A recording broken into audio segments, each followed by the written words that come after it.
Hello hi everyone, क्या हाल चाल है सभी के। मेरा नाम है अविनेश सिंह एंड सभी को गुड इवनिंग एंड स्वागत है सभी का तहे दिल से अड्डा 24/7 में। तो गाइस, जैसे कि आप जानते हैं कि PGCIL 2022 डिप्लोमा ट्रेनिंग का नोटिफिकेशन आउट हो चुका है।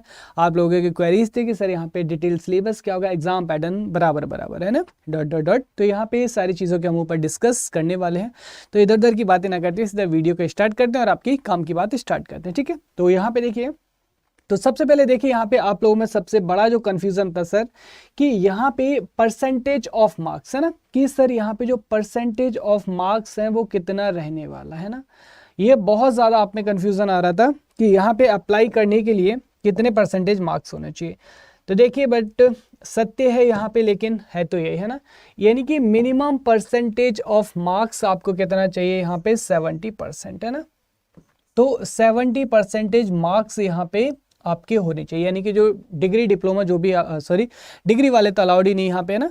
तो यहाँ पे ओनली डिप्लोमा कैंडिडेट एलिजिबल है। तो आपके डिप्लोमा में कितने परसेंट होने चाहिए, 70% आपके मिनिमम क्वालिफिकेशंस होनी चाहिए, मतलब जो डिग्री है आपकी ओवरऑल है ना, तभी आप यहाँ पे अप्लाई कर पाएंगे। तो यहाँ पे तीनों ब्रांचेस के लिए आपका है ना, तो दैट इज इलेक्ट्रिकल एंड यहाँ पे सिविल और इलेक्ट्रॉनिक्स है ना। तो तीनों के लिए यहाँ पे ये एलिजिबिलिटी क्राइटेरिया है, जैसा कि आपको दिख रहा है। मिनिमम यहाँ पे 70% आपके मार्क्स होने चाहिए, ठीक है। आगे बढ़ते हैं यहाँ पे और देखते हैं जो यहाँ पे, अच्छा एज जो है आपकी कितनी होनी चाहिए। एज यहाँ पे 27 ईयर्स होने चाहिए फॉर जनरल कैटेगरी के लिए। उसके बाद यहाँ पे SC ST और OBC के लिए आपको यहाँ पे अकॉर्डिंगली टू जो आपका एज रिलैक्सेशन है वो आपको दे रखा है, ठीक है। आगे चलते हैं यहाँ पे और देखिए, अच्छा यहाँ पे साथ साथ लिखा है कि higher technical qualifications like BTech MTech ME etcetera with और विदाउट डिप्लोमा, विद और without diploma is not allowed है ना। क्या लिखा है यहाँ पे, इज नॉट अलाउड। यहाँ पे यानी कि पहले आप देखते थे कि BTech वाले भी एलिजिबल होते थे इवन दो हायर क्वालिफिकेशंस, इस बार ऐसा नहीं है ना, यानी कि डिप्लोमा कैंडिडेट यहाँ पे एलिजिबल है। चलो आगे देखते हैं। सिलेक्शन प्रोसेस और एग्जाम पैटर्न के बारे में हम यहाँ पे डिस्कस करते हैं कि क्या हमारा एग्जाम पैटर्न यहाँ पे रहने वाला है। तो देखिए यहाँ पे जो एग्जाम पैटर्न है हमारा, इसके बारे में बात करते हैं। सो यहाँ पे जो एग्जाम पैटर्न आपका क्या कहता है कि हमारा जो रिटन टेस्ट है ना, यहाँ पे जो रिटन टेस्ट है कंसिस्टिंग ऑफ 2 पार्ट। तो यहाँ पे जो CBT होगा आपका, CBT will be held in 2 part, मतलब पेपर एक ही होगा, पार्ट उसके दो होंगे टैग और नॉन टैग है ना। तो यहाँ पे देखिए, पहला आपका जो पार्ट 1 है आपका पार्ट 1 है ना। तो जो पार्ट 1 है, पार्ट 1 किसका कौन सा है आपका, टेक्निकल, जिसके सिलेबस की भी अभी हम लोग बात करेंगे।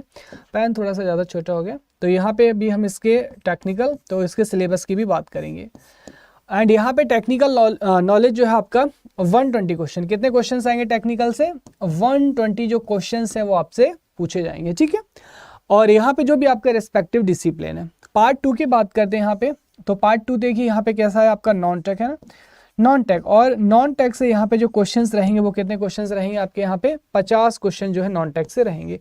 सबसे अच्छी बात है कि यहाँ पे नॉन टेक में आपका GK एंड GS है ना, GK एंड GS दोनों ही नहीं है। यहाँ पे आपके GK GS दोनों ही नहीं है। यहाँ पे आप देख सकते हैं कि क्वेश्चन कहाँ पे आपका एप्टीट्यूड होगा हमारा, वोकेबलरी मतलब इंग्लिश रहेगा आपका है ना, और इंटरप्रेट यानी कि डेटा सफिशिएंसी मतलब एप्टीट्यूड, और यहाँ पे क्या दे रखा है आपको, रीजनिंग एबिलिटी है ना। तो 3 चीज़ें आपकी इंग्लिश, एप्टीट्यूड और रीजनिंग, यानी कि यहाँ पे जो GK GS से आप लोग काफ़ी परेशान होते थे, तो वो चीज़ यहाँ पे देखने को आपको नहीं मिल रहा है, ठीक है।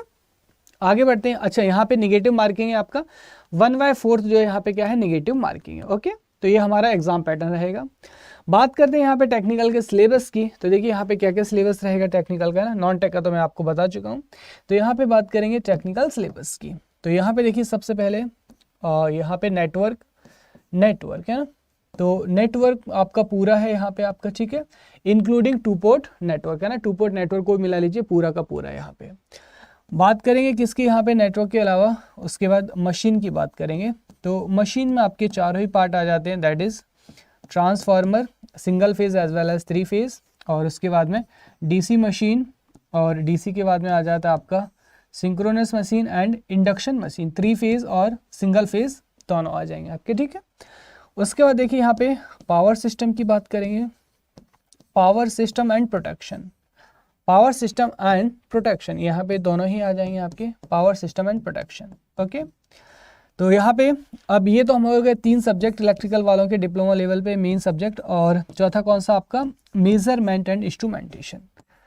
मेजरमेंट, ठीक है, मेजरमेंट एंड इंस्ट्रूमेंटेशन। तो ये हमारे मेन 4 सब्जेक्ट हो गए। इसके बाद में देखिए यहाँ पे बात करेंगे किसकी, यूटिलाइजेशन की बात करेंगे यहाँ पे। तो नेक्स्ट आपको यहाँ पे जो देखने को मिलेगा वो क्या देखने को मिलेगा,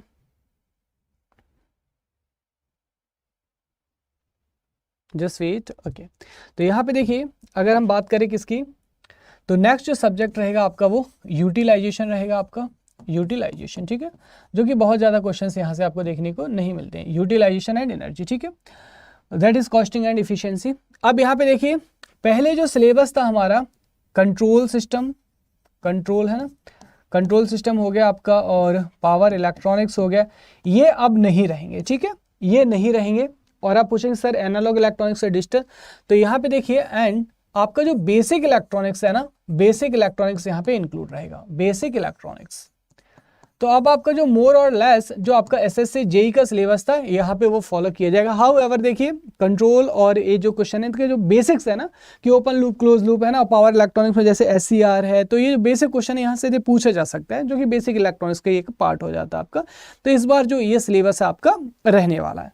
अब बात आती है यहाँ पे आपकी प्रिपरेशन की। तो गाइज देखिए अगर आप खुद से कर रहे हैं वेल एंड गुड, करते रहिए, और अगर आप मेरी गाइडेंस में यहाँ से प्रिपरेशन करना चाहते हैं और आपको नीड है 0 to हीरो लेवल की टेक प्लस नॉन टेक, आप देखिए सिंपली जाएंगे यहाँ पे ऑल कोर्सेज में अड्डा 24/7 की साइट खोलेंगे, और आज है आपका double validity, GATE and engineering पे जाइएगा और यहाँ पे गेट सेलेक्ट करेंगे आपकी ब्रांच इलेक्ट्रिकल इंजीनियरिंग, ठीक है। तो उसके बाद देखिए यहाँ पे इंजीनियरिंग महापैक की सारी चीज़ें आपको दिख जाएंगे, जिसमें कि आपको यहाँ पे जो है आपको बैच दिख जाएगा यहाँ पे PGCIL का, है ना। तो यहाँ पे देखिए कहाँ गया ये देखिए ना, तो यहाँ पे PGCIL का जो बैच है आपको दिख जाएगा।